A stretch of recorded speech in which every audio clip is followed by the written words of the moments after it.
సంవత్సరాల తరబడి ఎన్ని మందులు వాడినా మీ మోకాల నొప్పులు తగ్గట్లేదా? ప్రాణ పెయిన్ క్లినిక్ లో అత్యాధునిక చికిత్స. ఉచిత బస్సు పైన తెలంగాణలో ఒక కొత్త రాజకీయ రగడ మొదలైంది. మొదటి నుంచి ఉచిత బస్సు పైన అనేక మీమ్స్ వచ్చాయి. ఉచిత బస్సు పైన అనేక వీడియోలు వైరల్ అయ్యాయి. మహిళలకు ఎవరికైతే ఫ్రీ బస్ సర్వీస్ ఇస్తున్నారో ఈ మహిళలకు ఫ్రీ బస్ సర్వీస్ ఇచ్చిన తర్వాత చాలామంది మహిళలు, ఒకసారి ఒక లేడీ బస్సులో బీడీలు చుట్టూ కనిపించింది, ఇంకో ఆమె బెండకాయలు కట్ చేస్తూ కనిపించింది, ఇంకో ఆమెనేమో తోటకూర లాగుతూ కనిపించింది. చాలామంది మహిళలు ఉచిత బస్సు సర్వీస్ దొరికిన తర్వాత సొంతూళ్ళకి వెళ్తూ వచ్చారు, సొంతూలు లేకపోతే ఏం పనున్నా పని లేకపోయినా బస్సులో తిరిగి అలా తిరిగి ఇలా వచ్చారు, ఆలయాలకు వెళ్ళి వస్తున్నారు. ఇలా చాలా వరకు ఈ ఉచిత బస్సుని మహిళలు వాళ్ళకి కావాల్సిన పద్ధతిలో వాడుతున్నారు. అయితే ఎక్కువసార్లు ఏ వీడియోలు వైరల్ అవుతాయంటే బస్సులో కూర్చొని ఇంట్లో చేయాల్సిన పనిని చేస్తున్నప్పుడు, లేకపోతే కొందరు జుట్టేసుకోవడమో, లేకపోతే బీడీలు చుట్టడమో, లేకపోతే అగరత్తులు చుట్టడమో, లేకపోతే తోటకూర తెంపుకోవడమో, లేకపోతే ఎల్లిపాయలకు పొట్టు తీయడమో, ఇట్లాంటివి జరిగినప్పుడు ఆటోమేటిక్గా వీడియోలు వైరల్ అవుతాయి. ఆ వైరల్ వీడియోలే ఇప్పుడు తెలంగాణలో కేటీఆర్కి సీతక్కకు మధ్య రాజకీయ దుమారాన్ని రాజేశాయి. ఎందుకంటే ఉచిత బస్సు హామీ అనేది కాంగ్రెస్ విజయంలో ఒక కీలకమైన అంశంగా మారింది. మహిళలకు ఇచ్చిన గ్యారంటీల్లో ఫ్రీ బస్సు ఒకటి ఉంది. ఈ ఫ్రీ బస్సు మహిళల ఓటు బ్యాంకును కొంతవరకు కాంగ్రెస్ వైపు మళ్లించింది అనేది ఒకటి ఉంది.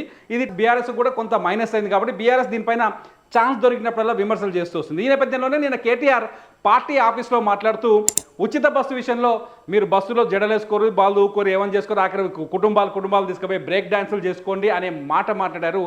ఈ మాట మాట్లాడడం ఒక్కసారిగా రాజకీయ దుమారాన్ని గిల్లినట్టయింది. దీంతో మంత్రి సీతక్క ఈ అంశంపై రియాక్ట్ అయ్యారు. మీ నాన్న మీకు నేర్పించిన సంస్కారం ఇదేనా?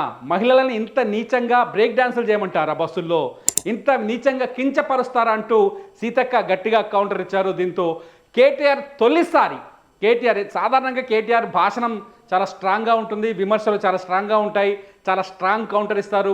ఆయన అసెంబ్లీలో మాట్లాడినా, రాజకీయ వేదికల మీద మాట్లాడినా చాలా గట్టిగా కౌంటర్ ఇస్తారు. లాజిక్ లేకుండా ఎప్పుడు కేటీఆర్ మాట్లాడారు. అటువంటి కేటీఆర్ చచ్చినట్టు ఈసారి సీతక్కకు సారీ చెప్పాల్సి వచ్చింది. చూడండి, ట్విట్టర్లో చెప్పాడు చాలా స్పష్టంగా, నిన్న పార్టీ సమావేశంలో యథాలాత్మకంగా చేసిన వ్యాఖ్యల వల్ల మా మహిళా సోదరీమణులకు మనస్తాపం కలిగితే నేను విచారం వ్యక్తం చేస్తున్నారు. సీతక్క అదే డిమాండ్ చేశారు. తెలంగాణ మహిళా సమాజానికి కేటీఆర్ వెంటనే క్షమాపణ చెప్పాలని, నా అక్క చెల్లెమ్మలను కించపరిచే ఉద్దేశం ఎప్పుడూ లేదు. అంటే ఒక రకంగా అర్థం చేసుకుంటే మహిళల్ని కించపరచాల ఉద్దేశం లేదు, కానీ ఆ పథకాన్ని కొంచెం విమర్శించే ప్రయత్నం అయితే కేటీఆర్ చేశారని అర్థమైంది. దీంతో సీతక్క రివర్స్ అటాక్ చేశారు, కౌంటర్ ఇచ్చారు. దీంతో కేటీఆర్ వెనక్కి తగ్గక తప్పలేదు. తొలిసారి కేటీఆర్ ఈ ఉచిత బస్సు పథకం పైన గతంలో చాలా ట్రోల్స్ జరిగాయి. నిజానికి కూడా మహిళలకు ఉచిత ప్రయాణం వచ్చిన తర్వాత నిజానికి ఆ పథకాన్ని తీసుకొచ్చిన దాని వెనకాల చాలా లాభపడ్డ వాళ్ళు కూడా చాలామంది కనిపిస్తున్నారు. ఎందుకంటే హైదరాబాద్ లాంటి ప్రాంతంలో గ్రామీణ ప్రాంతాల నుంచి వచ్చి ఇక్కడ పనులు చేసుకొని, అంటే తక్కువ వేతనానికి తక్కువ జీతానికి ఇక్కడ వచ్చి పనులు చేసుకుని తిరిగి వాళ్ళ సొంతూలకు వెళ్ళే మహిళలు అనేక మంది ఉన్నారు. వాళ్ళందరికీ రెగ్యులర్గా మంత్లీ బస్ ఛార్జీలే బోల్డంతా తడిసి మోపడేది. ఎప్పుడైతే ఉచిత బస్సు ప్రయాణం వచ్చిందో, ఆ ఉచిత బస్సు ప్రయాణం వచ్చిన తర్వాత వాళ్ళకి చాలా ఈజీ అయింది. వాళ్ళకు నెలవారీ కొంత ఖర్చులు తగ్గాయి, వాళ్ళ ఆదాయం కొంత మెరుగుపడింది. నిజానికి ఉచిత బస్సు సర్వీస్ వల్ల సంతోషంగా ఉన్నామని మహిళలు చెప్తున్నారు.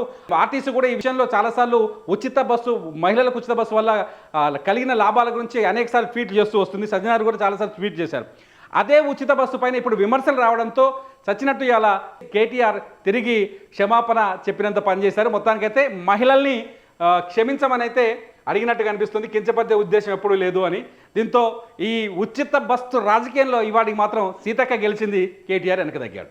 మీ బిజినెస్ ఏదైనా మీ ఊర్లో ప్రమోషన్ చేయాలంటే అది సుమన్ టీవీతోనే సాధ్యం. ఇప్పుడే సంప్రదించండి.